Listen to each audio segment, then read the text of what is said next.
Hello and good evening to everyone joining this early January or late January session, early in the new year session on the EU Delegation's Facebook Live channel. My name is Chris Ben and I'm an immigration lawyer with a firm of solicitors called Seraphus, and we work together with the EU Delegation to the UK on issues to do with the EU settlement scheme and to do with EU citizens' rights in the UK post-Brexit. So welcome and thank you for joining us this evening. For anyone joining the session for the first time, I'll give you a little bit of a rundown of how the sessions work. It's pretty straightforward. For anyone who's joined them before and you know how it works, welcome back and thanks for joining again. So what we like to do in these sessions is to try to give some information about an upcoming issue, something we've received feedback about, perhaps a policy change from the Home Office that's really important to people.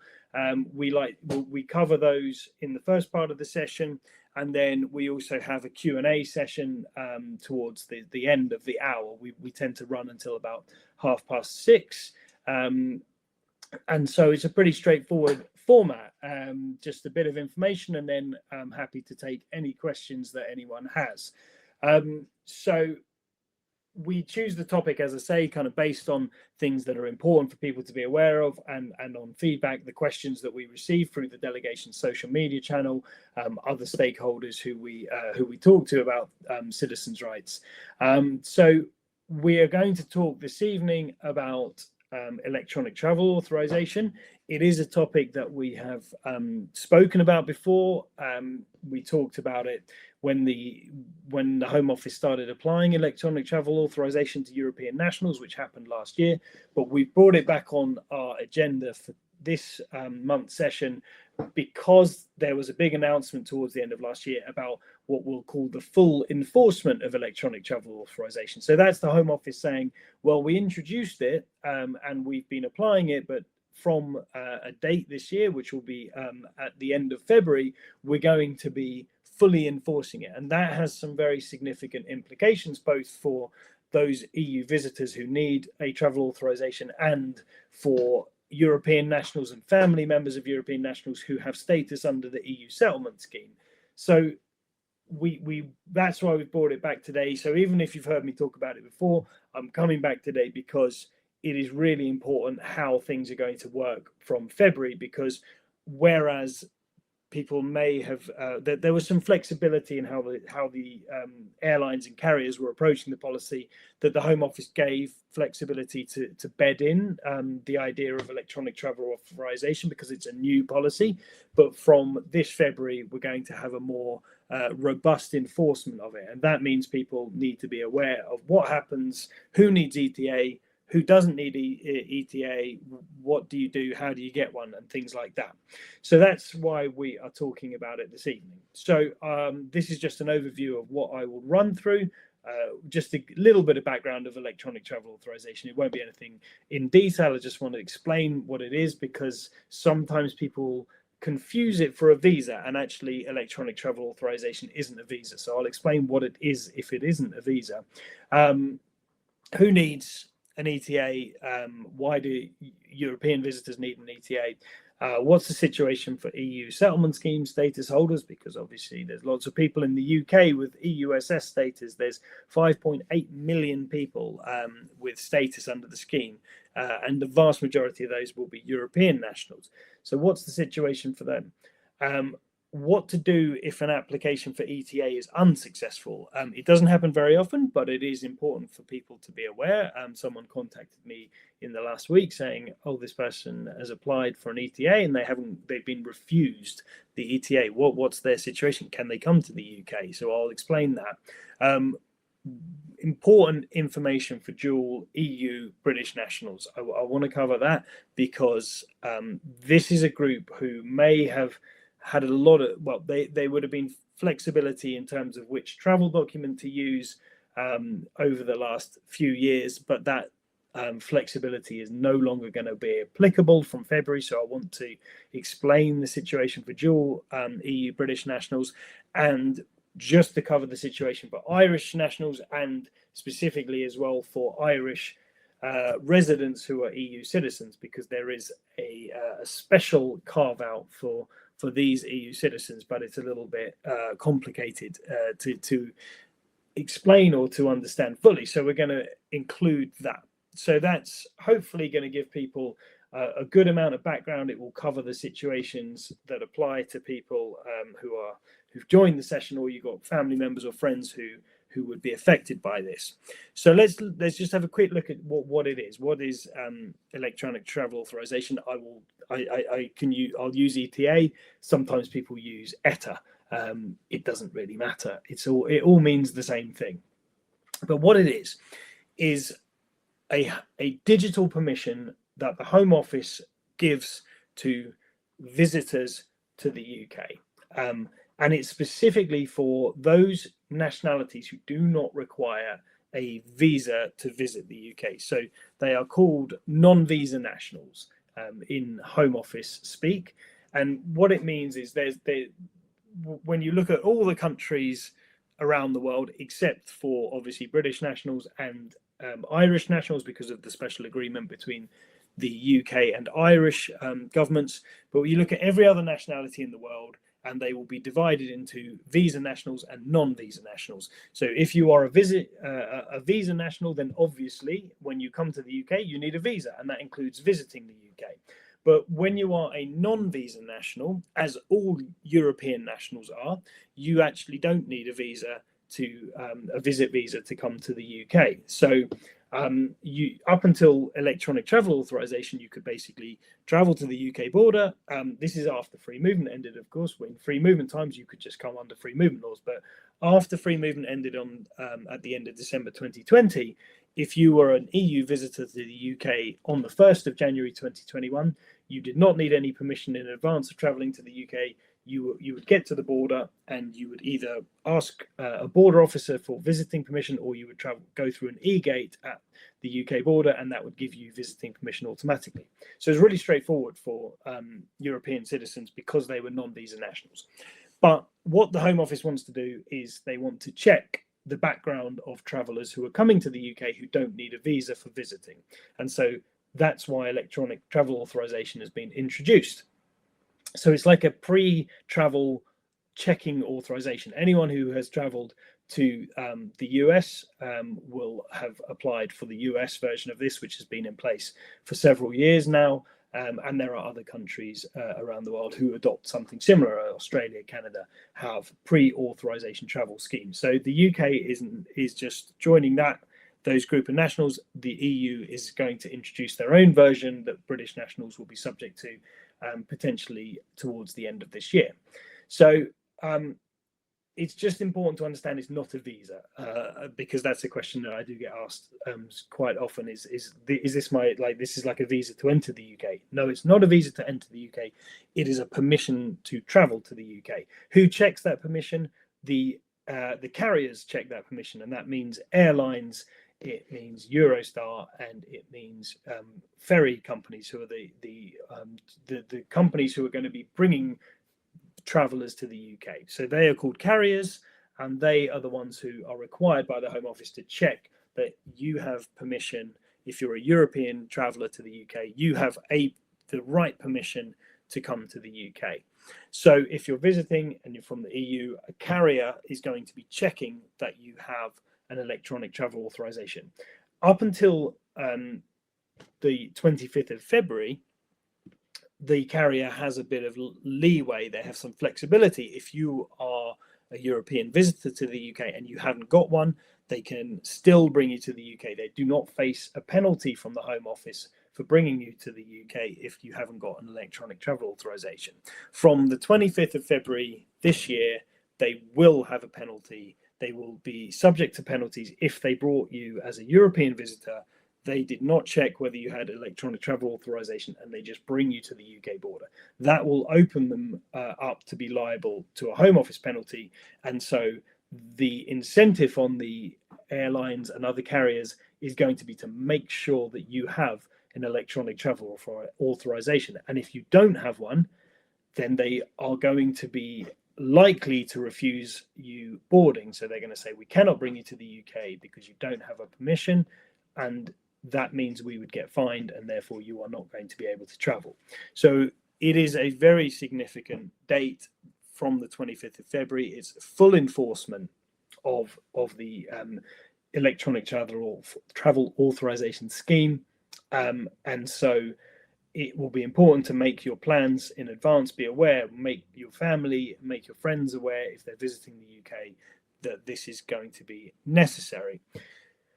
When you get an electronic travel authorization, it is valid for 2 years, or it's valid for the length of your passport. And that if your passport is going to expire in less than 2 years, then the electronic travel authorization will be given to you for the length of your passport. If your passport is valid for the next 5 years, then the ETA is limited to 2 years, and then you can apply for a new one.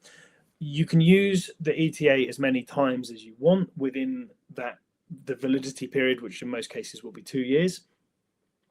But visiting the UK is limited to 6 months at a time. So you cannot, even though the ETA is valid for 2 years, that doesn't mean you can visit the UK for a 2 year period. It just means that if you come for a week in January this year, and then you leave again, if you want to come back in the summer and Christmas and then next year, you can do on the same ETA. So you're visiting for shorter periods, but you can use it on multiple occasions.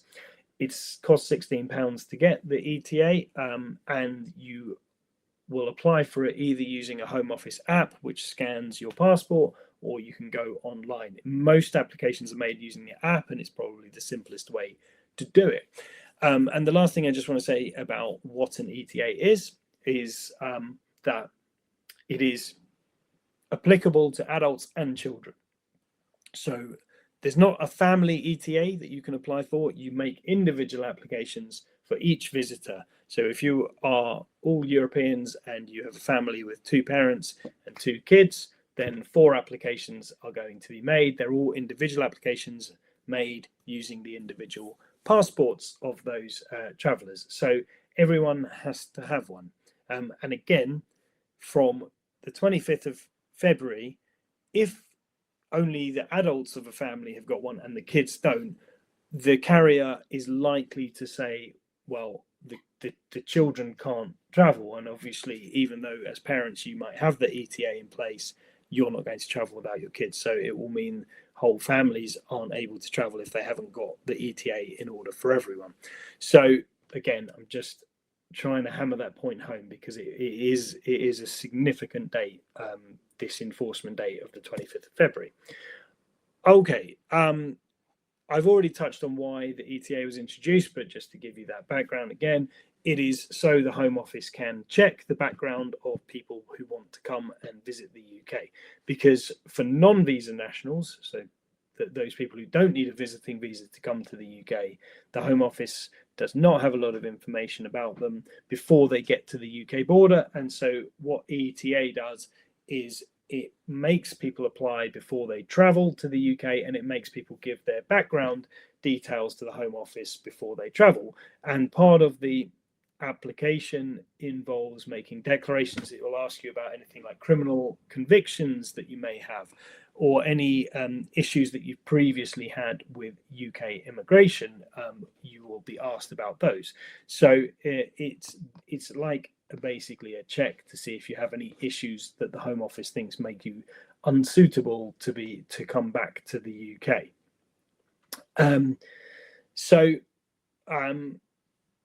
That's why it's introduced. It's linked to your passport because that's obviously what the carrier is checking. So they are booking you into for your flight to the UK using that passport. Those details from your passport, the carrier can check with the Home Office, and in theory the Home Office says yes, this person has an ETA, and that gives the carrier the permission to travel to the UK. So it is all supposed to be done electronically. The systems are supposed to marry up, and the Home Office tells the carrier this person is okay to come to the UK. The last thing I've just put on this slide is just why it's important when I say that it's not a visa to enter the UK, it's just the permission to travel to the UK. That's important because when you get to the UK border, you could still be asked at the border desk about the purpose of your travel to the UK. And because you've come on an ETA, if you're visiting the UK, you'll come on an ETA, you need to then potentially convince a UK border officer that you are visiting, because that's the reason you hold an ETA. It's only for visitors, ETA. It's only for visitors who don't need a visit visa to come to the UK. So when you get to the UK, and if you are talking to a border officer at a border desk, they may well ask you questions like, how long are you visiting the UK for? Where are you staying in the UK? How are you paying for your trip to the UK? Do you have a return ticket? Those are the kind of questions that a border officer might ask to establish that you are visiting and that you're a genuine visitor. If you arrived at the UK border with an electronic travel authorization and the border officer asked you, why are you coming to the UK? If you then said, oh, well, I'm coming to start a job in a week's time, then they will likely refuse you entry, because they'll say, you've come with an ETA, which is for visitors. You've now told me that an activity that you want to do in the UK that isn't applicable, visitors aren't allowed, and you do not have a work visa to work in the UK. So that would result in a refusal at the UK border. So even if you had the electronic travel authorization, they could still refuse you entry at the UK border. It shouldn't happen in the majority of cases, because hopefully people who come with an ETA to the UK are visiting, and the border force at the UK border will accept that. But it is a possibility that could arise if it's not accepted that the purpose of your visit that you got your ETA for is actually to visit the UK. So it's just something to bear in mind. You are still able to use the e-gates if you're coming into a port of entry like Heathrow, where there are e-gates. You're a European national, you're allowed to use the e-gates. There's no need to go to an immigration desk to seek permission. So if you're old enough to use the e-gates, then you can with an EU passport, and you are granted permission to enter as a visitor. And you will have, obviously, you'll have been given your ETA for the purposes of travel, and then you get your visiting permission from the e-gate. So there's no change in using the e-gates as a European national. Okay, so just some practical information. Again, I've already alluded to it. You apply for an ETA either using the app that the Home Office has developed for ETA, or you can apply online using the gov.uk website, and you just put ETA and apply for an ETA, and it takes you to the gov.uk websites. It's really important when you're applying for ETA that if you are going to, when you're using the app, make sure it's the right app to use for an ETA, because the Home Office does have a number of apps available. So make sure you've got the right one, that you don't accidentally use the one that's for the EU settlement scheme, because then you're making a totally different application. So make sure you use the correct app. And also, when you're going into the online application form, if you're using an online application, you go through the gov.uk website, because there are going to be, as there inevitably is when you do Google searches on things, there will be other companies and entities who say, apply for an ETA to come to the UK, and they are companies who will sort of say, well, we'll submit your application for you, and we will you can pay us to do that. You're obviously entitled to use those services if you want, but what I say as someone who is an immigration lawyer and works for a firm who gives people immigration advice and helps people with immigration applications, is ETA is a really straightforward application, because it's essentially a bunch of, like, most of it's yes or no questions. Then it's not a long application. It is not asking you to give detailed answers, and therefore the majority of people should not need to use any kind of service or anything. They should be able to just go to gov.uk and fill out the online application themselves using their own passport. Obviously, if you'd rather someone did it for you, that's your choice. But bear in mind, you are paying for a service. An ETA costs £16, and so anything above the £16 that you pay for the ETA that you'd be paying for a service is you're paying to someone to basically fill out a very straightforward form on your behalf. So just to be aware of that. And also, I'm afraid to say, as is often the case with online applications and anything to do with digital, the digital world, is there are scammers out there. There are people who are saying that they're applying for an ETA for you and they're not, and you will never get one, even if you pay people, because they're just scammers and they're not doing what they even say they're doing, and they're not going to be regulated. It will be incredibly hard to get your money back from this. So just be aware, because we do get reports of people being scammed. So the way to avoid that is to know that you're using the gov.uk website as the only available official government way of applying online. And I guess the other thing to be aware of is that no one who offers a service to get an ETA would be able to get you an ETA any quicker than just the application you can make yourself. There's no priority services for ETA. No one should be claiming that they have connections in the Home Office that can get you a quicker decision or anything like that. It's all the same application process. So that's just the information we want people to have about how to apply, because we have had reports of people very upset that they've paid a lot of money for services, and even if they've got an ETA, they've realised, actually, I could have done this myself. I shouldn't have paid that money. So that's the first thing, just about the practicality of applying. Obviously, with your passport and the details that you are giving in your application, your passport has to be valid, and it has to be valid for the length of your trip to the UK. So passports don't need to have a certain amount of time left on them. That isn't how the UK works. The UK rules essentially say, as long as your passport is valid for your trip, then we can accept it. But as I said before, if your passport has only like 3 months left to run, if you apply for an ETA, they will only give you an ETA for 3 months for the same period as your passport. When you replace your passport, you'll have to apply for a new ETA. So if your passport's coming up for renewal, if your trip is not immediate to the UK, the sensible thing to do is renew your passport and then apply for your ETA, because you'll have a 2-year ETA. So it just saves you a little bit of money. So that's what I would say.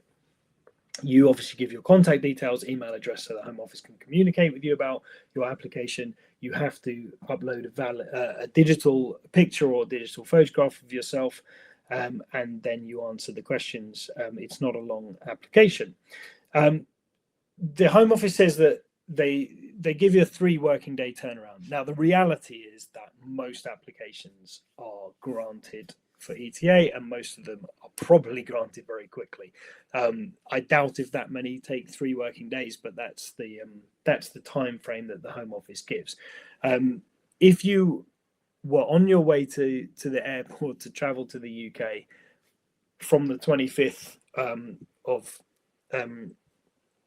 February onwards, where carriers are going to insist on you having an ETA, if you're on the way to the airport and you realise, oh my goodness, I have not applied for an ETA yet, what on earth should I do? The answer is apply for one, and you may well find by the time you get to the airport you have one issued, because they can be issued really quickly. So that 3-day thing, don't think, oh, I'm flying in 5 hours and I didn't get my ETA, I'm never going to get it because they say 3 working days. That's not the mindset I would encourage. I would say get the application, sort it out, do the application quickly as you can, and you may well find that by the time you need to check in and give your ETA information, or that the carrier needs to check your passport, you may have one issued, because the Home Office can issue them really quickly, and in many cases they do. So it's not a total write-off if you don't have an ETA. But obviously, part of the reason that we're doing this is to spread the message that think about travel to the UK in advance if you need to get that ETA in place. Okay, the situation for people with pre-settled and settled status, that's what we'll cover next. We're mainly talking about ETA this evening because we wanted to give like a comprehensive explanation of what people need to know about ETA, and particularly those who are affected. Even if you live in the UK and you have pre-settled or settled status, you're going to have family members who probably want to come and see you. You're going to have friends who might be looking to see you. So it's helpful for everyone to understand a bit about ETA. But if you have pre-settled or settled status, and this applies, what I'm about to say is relevant for EU nationals and non-European nationals with pre-settled or settled status. As I said, the majority of people with pre-settled or settled status are European, but family members might not be. So it doesn't mean that you're always from the EU if you have pre-settled or settled status. But what I'm about to say applies to both Europeans and non-Europeans if you have status under the EU settlement scheme. So you don't need an ETA. First thing, that is, you're not required to get an ETA to travel. And the reason for this is because you already have a permission. You have an immigration status, and the rights of your immigration status, which are protected by the EU-UK withdrawal agreement, is the right to enter and to travel back and forth from the UK without needing to get any extra permissions. That's what the withdrawal agreement says. You're not subject to additional visa requirements. So your pre-settled or your settled status is enough to get you to mean that you don't need an ETA. So if you applied for one and didn't realise, I don't believe it's the end of the world. It wouldn't, even if it was issued. The fact that you've got pre-settled or settled status would override it in the sense of any permission to enter the UK. So you don't need to panic too much if you've applied. I mean, that's how I see it. There's no kind of Home Office guidance on actually what happens if someone who doesn't need an ETA has applied for one. I think it's just assumed that there should be no, obviously you've done some, you're trying to do something extra in addition to the permission you already have. So there shouldn't be any kind of penalty for that. But yeah, so just because I know that some people have gone sort of all in and they've got pre-settled or settled status and then they've gone and got an ETA, but it shouldn't have any impact. But if you're not in that situation, don't worry, you don't need to get an ETA. As I've said, the family members who are coming to visit you in the UK, they would need an ETA if they're not people who are also under the EU settlement scheme.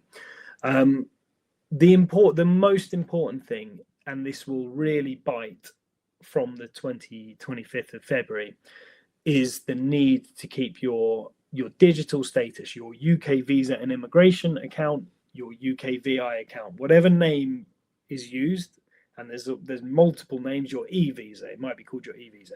It's all talking about the same thing, which is that login to your status on the gov.uk website, which hopefully you've done, so that you can see pre-settled or settled status. And within that, you have a document that is linked to your status. It's usually the document that you applied to the settlement scheme with. So it might be your passport, it might be a European national identity card. You're allowed to use either of them if you're from the EU. If you're a non-European pre-settled or settled status holder, it will be your passport that's linked. But it might be an old passport when you applied, if you applied way back in the day.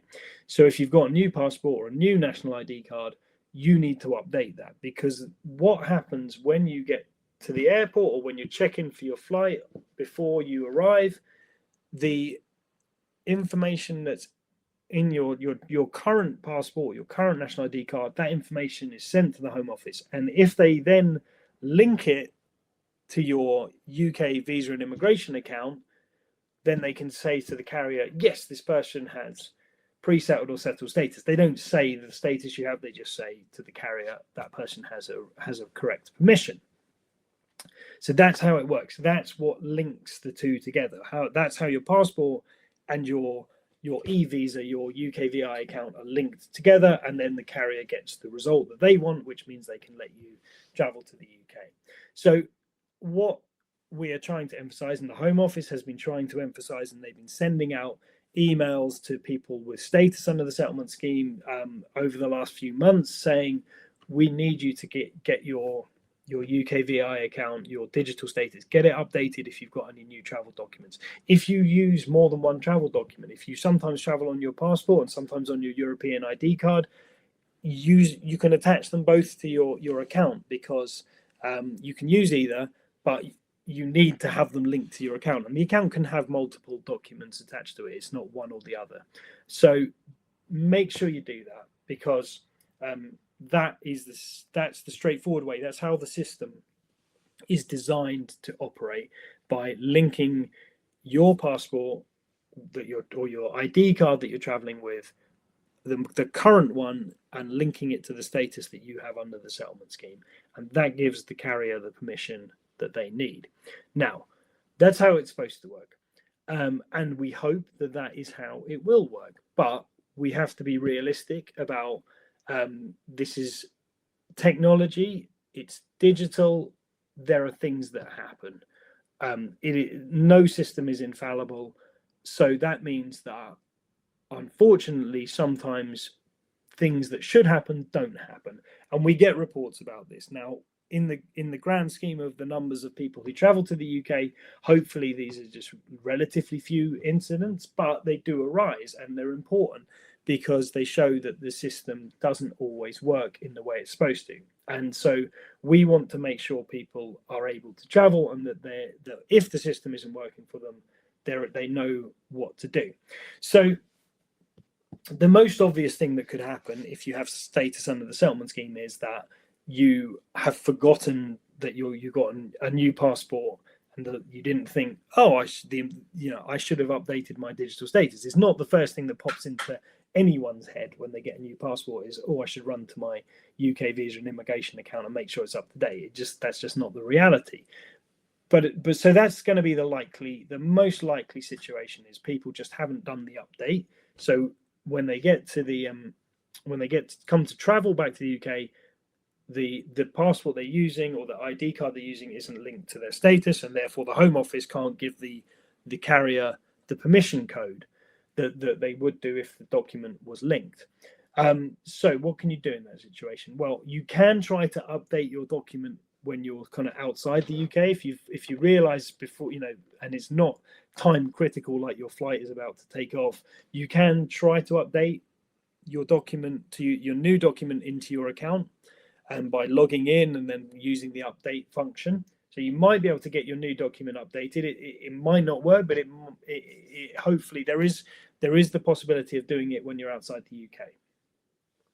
But if you're basically at the airport and it's time critical, and you aren't going to be able to do that update, you can show the carrier your status. Like if you can get in through a smartphone and you can show your profile, they can accept that as proof that you have status, even though that you haven't yet updated your document. You can generate a share code, the code that you would give to an employer, for example, in the UK. There's an option to give a share code to a carrier, and they can check that with the Home Office. You don't use the working one, you don't use the landlord share code, you use the other share code, and that's what they can use. So they have the ability to use that.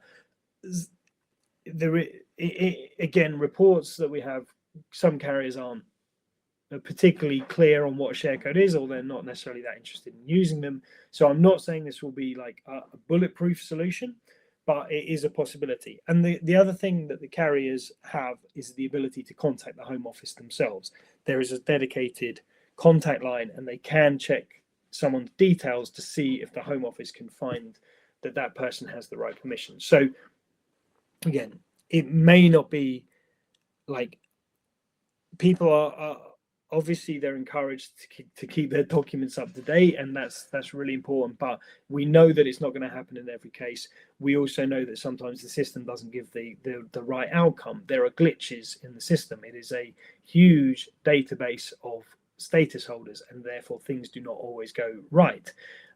So those are the things that the way to sort of try to troubleshoot in the moment if you are facing difficulties. There are other ways that your airline or your ferry operator can check with the Home Office, and obviously what we want is for people to be able to advocate for themselves if they're in that situation. As I say, you can look at your status online on a smartphone.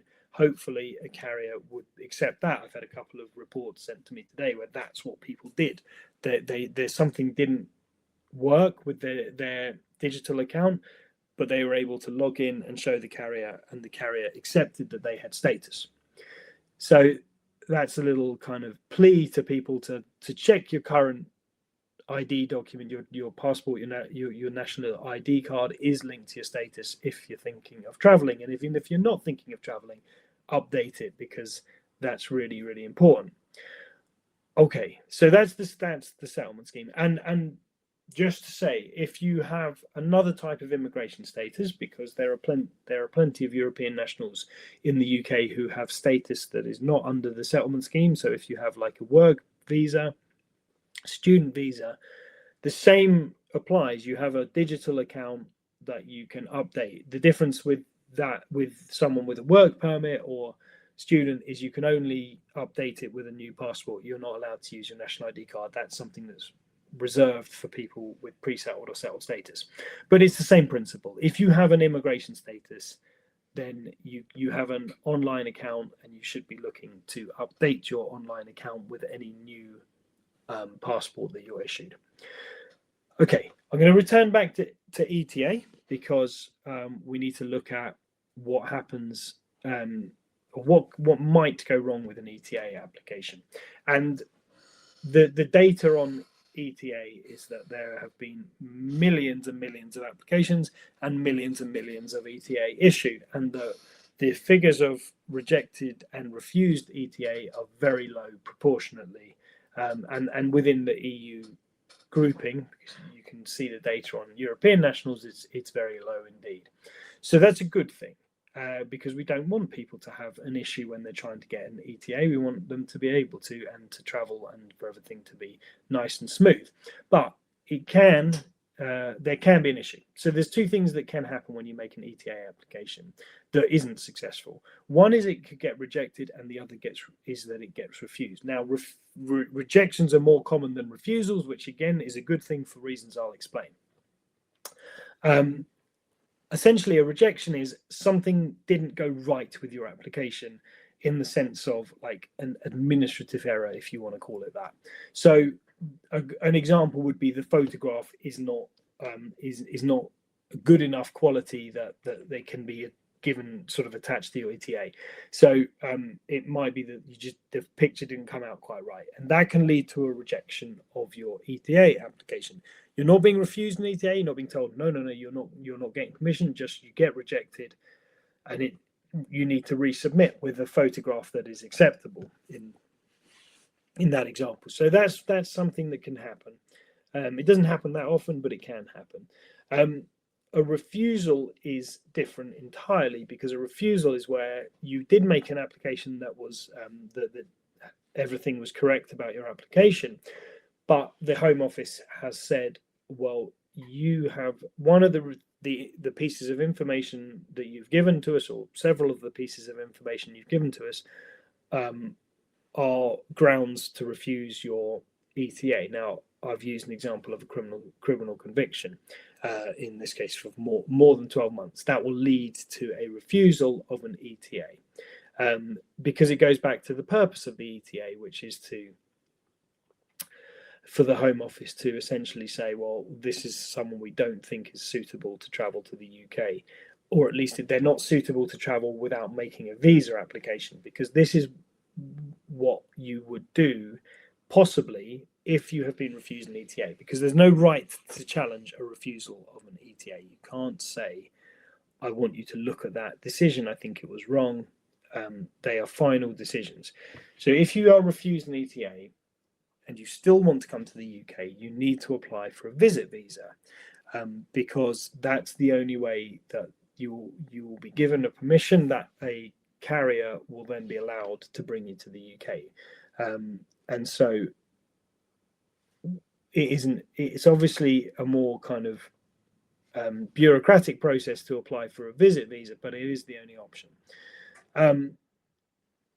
The reason why someone refused an ETA would need to apply for a visit visa is because the visit visa application would gather more information than an ETA application does. So it's the option with a visit visa application is to give more information, give more background, is to try to explain the circumstances of the reason the thing that's happened that's got you refused an ETA is it's a suitability issue.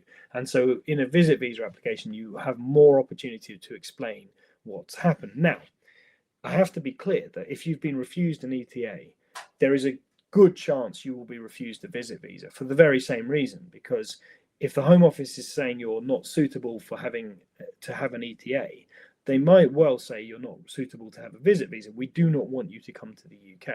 And that is going to be a situation that people with criminal convictions will face. The UK, they are not. They do not want people to come to the UK if they have criminal convictions.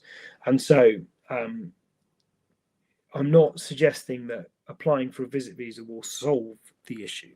If you've been refused an ETA, you may well be refused a visit visa. But there is a possibility that if you've been refused an ETA, that you could get a visit visa. I think ultimately, if you're still intending to come to the UK and you have received an ETA refusal, it's important to take legal advice on what is the chance of getting a visit visa, because you know, do you want to go through that application process? It costs more money to apply for a visit visa. Is there a chance that you're going to be successful, or are you just going to get the same outcome? Yeah, if you get a refusal of an ETA, it's probably going to be necessary to talk to a qualified immigration lawyer about what's happened there. It doesn't happen very often. Like I say, in the grand scheme of how many have been issued, it's not a big deal. It's not a lot of people getting refused, but obviously if you are that person getting refused, you want to know what to do. So hopefully that gives you a bit of background about what to do and what advice to take about your situation. Okay, let's talk a little bit about dual European and British nationals, which is thankfully relatively straightforward, although there's some important information again linked to the 25th of February, because the Home Office is going to enforce ETA requirements. So if you are an EU citizen and you are also a British citizen, as there are many now, then you do not need an ETA, because you are a British national, and British nationals have the right to enter the UK because of their nationality. It's not, they don't need any kind of immigration status. So you shouldn't apply for an ETA. If you try to apply for an ETA and you're British, your ETA application should be voided. You should not be given one. So that's good. That's the first part. It's pretty straightforward. What is less straightforward is if you do not have a British passport, because up until now and up until the 25th of February, you could probably travel to the UK on your European passport, or even possibly your European national ID card if you have one. And the airline, the carriers wouldn't stop you because they haven't been fully enforcing the ETA. So they may have let you travel to the UK even if your EU passport doesn't have an ETA attached, because you shouldn't be able to get one as a British citizen. But if you try to travel on your European passport from the 25th of February, you won't have an ETA attached to it, and that means an airline will stop you traveling, unless you can give them sufficient proof that you are a British national, which for an airline is a British passport. Just to be clear, a naturalisation certificate isn't sufficient for an airline, or it shouldn't be sufficient for an airline. You need a British passport, or you need something called a certificate of entitlement. So a certificate of entitlement is a Home Office sort of, it's a stamp or a type of, it's inserted into a passport that is not British. If you have a British passport, you can't have a certificate of entitlement, and you don't need one because you have a British passport. But if you were not going to get a British passport and you wanted to carry on traveling to the UK on your European passport, then you would have to apply for a certificate of entitlement. It costs £589 to get a certificate of entitlement versus about £80 for a British passport. So there's not much financial incentive to getting a certificate of certificate of entitlement. And you also have to get a new one if you change your European passport. So you have to pay it over again. There really isn't a lot of reason to do it, I would suggest. So most people if you haven't got a British passport and you're dual national and you want to avoid issues from February, the end of February onwards, you are going to have to apply for a British passport. And there's guidance, the Home Office guidance on dual nationals and ETA says this pretty explicitly. It says you may have been travelling on your non-British passport up until now. We're not intending to allow you to from the 25th of February. So that's a kind of heads up to people who have both European and British nationality that if you haven't got a passport, you will need one. Because, as I say, you're not allowed to have an ETA as a British national, and so trying to get an ETA on your European passport and then trying to argue you're British at the UK border is not a solution. Having a British passport is a solution. Okay, and I'm going to finish up just with a little bit about Ireland and Irish nationals. Again, Irish nationals, it's pretty straightforward. You can use your Irish passport. Sorry, we're just going to move to the next slide, if that's right. Thank you. So Irish citizens have the right to travel to the UK under the Common Travel Area Agreement, as it's called, which is the agreement between the UK and Ireland and the Crown dependencies, Jersey, Guernsey, Isle of Man. So you don't need an ETA if you have an Irish passport.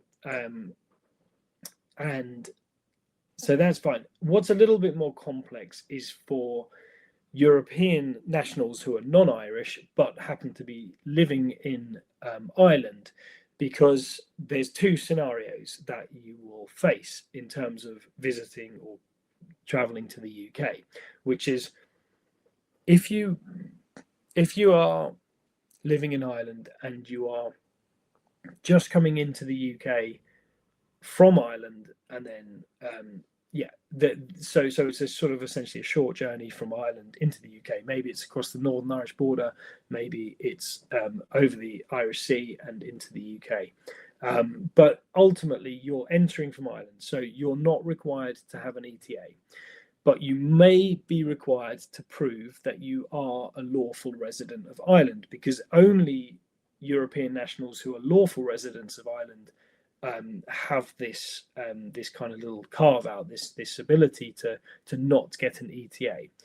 So what that would mean is that if you are a European visiting the Republic of Ireland, so let's say you're going from Belgium, you're from Belgium, that's where you live, you go to the Republic of Ireland, you want to take a day trip to Northern Ireland, so you say, well, I'm entering from the Republic into Northern Ireland, do I need an ETA? The answer is yes, you do, because you're not resident in Ireland. You're visiting Ireland from your home country of Belgium, and you're taking a trip into the UK, which means you need to get an ETA to come into Northern Ireland. So that's the distinction, is that Europeans visiting Ireland who want to have a trip into the UK as part of that need an ETA. But if you're resident in Ireland, so again, let's say you're Belgium, but you're resident in Dublin, you can come into the UK without an ETA if you're coming in from Ireland. But you might be asked someone if you do encounter UK border force, there's no hard border between Ireland and Northern Ireland, but if you came into London from Ireland and you encountered border force and said, well, I didn't need an ETA because I live in Dublin, they may say, well, we want proof of your legal status in the Republic of Ireland if you're over 16 years old. If you're under 16, they don't ask, but if you are over 16. So if you want to rely on that exemption from getting ETA, then you need to make sure you've got access to your residence documents from Ireland.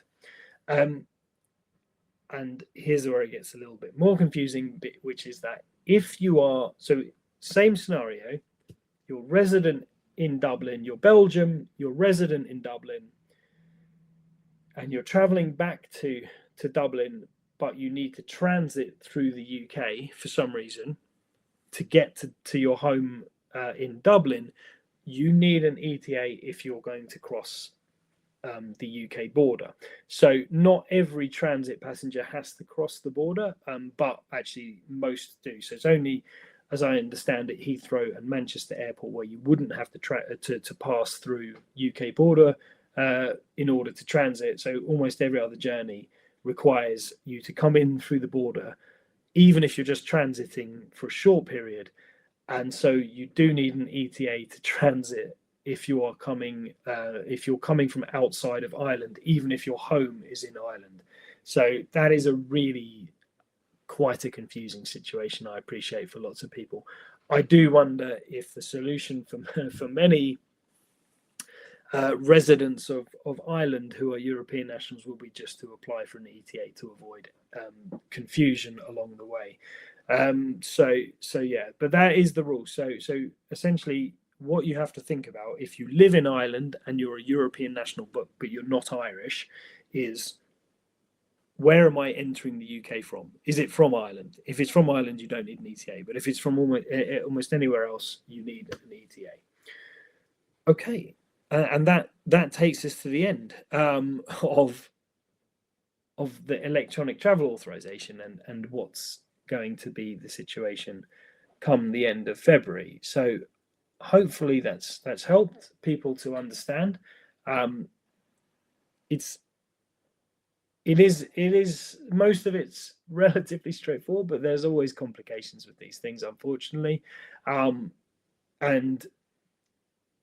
it does rely on a digital system and a very and a technical system to operate. So whilst we very much hope that it will be a smooth process for people, we're aware that there have been some glitches today, and it's probable that there will be more.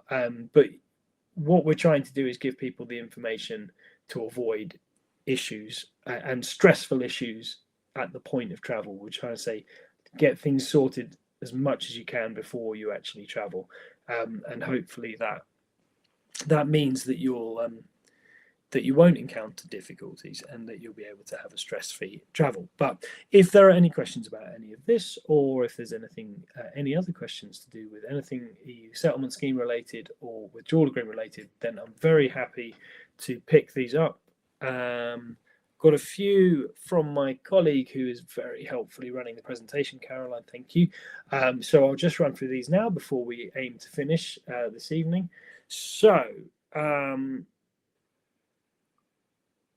someone has said, I am a Romanian, but their passport has expired.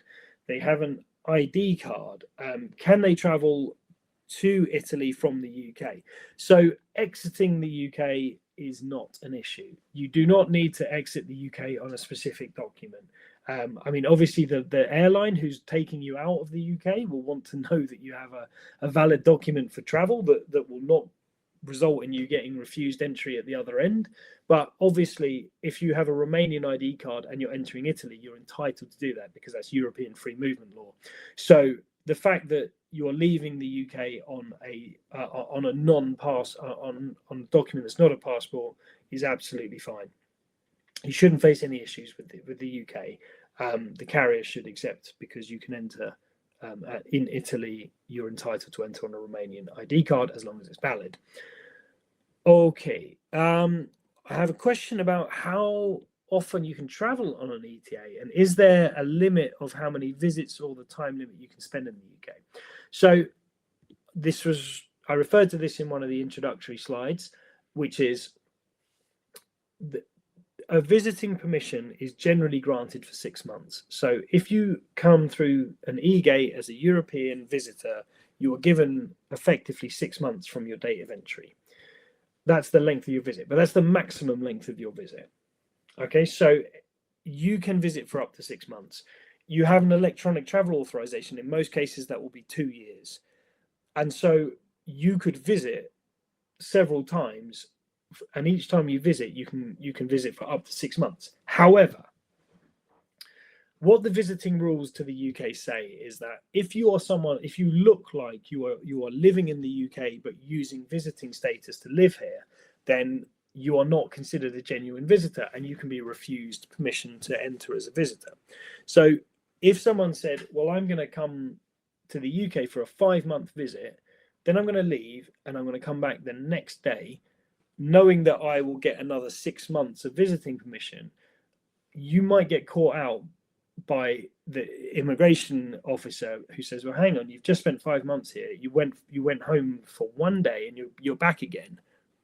That might not be someone who, you don't look like you're visiting anymore. You look like you're trying to live here using visiting permission. So that's the issue, is that if you continually visit the UK, resetting your permission to enter, then you'll start to look like you're not visiting at all. You'll start to look like you're trying to live here. But if you're someone who does do a lot of travel to the UK, maybe your family here, and if you come for a few days, if you came every month of the year but for only a few days, then that shouldn't be an issue, because you're visiting, you have reason to, and you're returning. So it can be a little bit like the circumstances are important, but the rule I say to people is, like, how long are you thinking of spending? And then if you are spending a few months here, what's going to be the gap between the next time you come? Because that's what you need to think about. But the ETA does not give you it does not limit you. It's not like you can have 10 visits and then the 11th, no. It just says you can visit for the length of the ETA, and then you get a new ETA.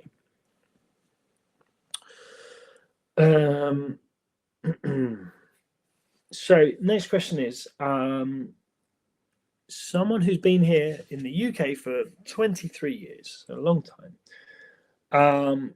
You have partner but can't travel to the UK because he doesn't have settlement status. He has ETA, but it says they don't want to let him come through, which implies border force.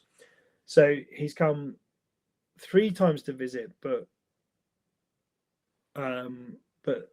can't come through inside, and they're saying that he knows everyone can visit for 6 months. So I mean, I can't obviously talk to like individual situations. This is not the right way to do this. But if I understand what's happening, that you live in the UK, your partner doesn't live in the UK, they have an ETA to visit the UK, but they're being stopped and prevented from it seemingly by border officers. So that obviously is a problem. The most likely scenario is that they don't accept that your partner is visiting. They might, like I just said in that earlier answer, it seems like that maybe they think your partner's trying to live in the UK using visiting permission. So a lot of this will depend on how long was he visiting for, what's the gap between when he went back. Unfortunately, if he's being denied entry now, even with an ETA, he's probably going to need to go and get a visit visa if he wants to keep visiting you in the UK. That might be the solution here, because it sounds like he's got refusals of entry on record. So that creates problems when you get to the border, even if you've got an ETA. So I think this is one where you need to take individual advice. What's the best way to resolve this if your partner wants to keep coming to visit you in the UK, and it's likely that it would be a visit visa application. Okay. Next question we have is, what about EU nationals travelling through Dublin and then travel to Northern Ireland to join their EU sponsors who may have pre-settled or settled status for the purpose of joining as a joining family member and have no ETA? Can they apply as a joining family member without an ETA before or after the 25th of February? What an incredibly complex question. If you are aiming to travel to the UK to join a sponsor who has status under the EU settlement scheme, pre-settled or settled status, if you're a family member, then you should have the correct permission to travel to the UK, which means either you have applied for and been granted pre-settled or settled status yourself, or you have an EUSS family permit. That is the correct permission to travel to the UK. Traveling to the UK with an ETA and then intending to stay here is not possible. It's not. It's an unlawful act in the sense that you're not using the ETA for the right purpose, and that's a problem. That could create a problem. you may not face a practical problem because you might be able to cross the border between Ireland and Northern Ireland, but you shouldn't be doing it because you're coming to the UK with the wrong permission, or your aim is to enter the UK with an ETA, not with the correct permission under the EU settlement scheme. So it's not something that you can advise someone to do, because if they say to you, I've got a sponsor in the UK, I want to join them, I'm an eligible family member to be sponsored under the settlement scheme, your advice to them is, okay, you either get pre-settled or settled status, or you get an EUSS family permit. That's how you enter the UK. That's the correct status. You don't advise them to go and get an ETA. I hope that the last question is a pretty simple one, which I hope I've answered, which is, can I confirm the situation for Irish passport holders? Which I hope I did, but I will do again for completeness, which is Irish passport holders do not need ETA. They can travel in and out the UK on their Irish passports alone. And there should be no issue with carriers stopping people with Irish passports from traveling to the UK. So that's the position, a nice straightforward one to finish with. So thank you very much for joining. Thank you for those questions. I think that the questions actually drew out quite a few of the slides that we'd already run through, which is nice. It shows you that there's lots of different situations to be thinking about, and so hopefully helpful for anyone. We'll be back on the 18th of February. That's our planned date for next month. We don't have a topic that we have in mind yet. We will be very happy to hear from people if they want a specific topic, and we'd look to cover it if we can, if it's one that sort of has a good amount of appeal. If not, we'll find a topic to talk about. But that's our next session. Thank you for joining. Use our social media channels if you have other questions. We answer things, we try to answer in writing, we try to answer relatively quickly. So you don't have to wait till the next session. If you have a question, feel free to do so. And obviously spread the word if you think other people might be interested in joining, because we want to give information and we want to help people understand what's going on in the UK post-Brexit. And so that's why we're here. But thank you very much. Thank you to my colleague Caroline, who's behind the scenes making everything run smoothly. Have a good evening, everyone, and we'll see you next time.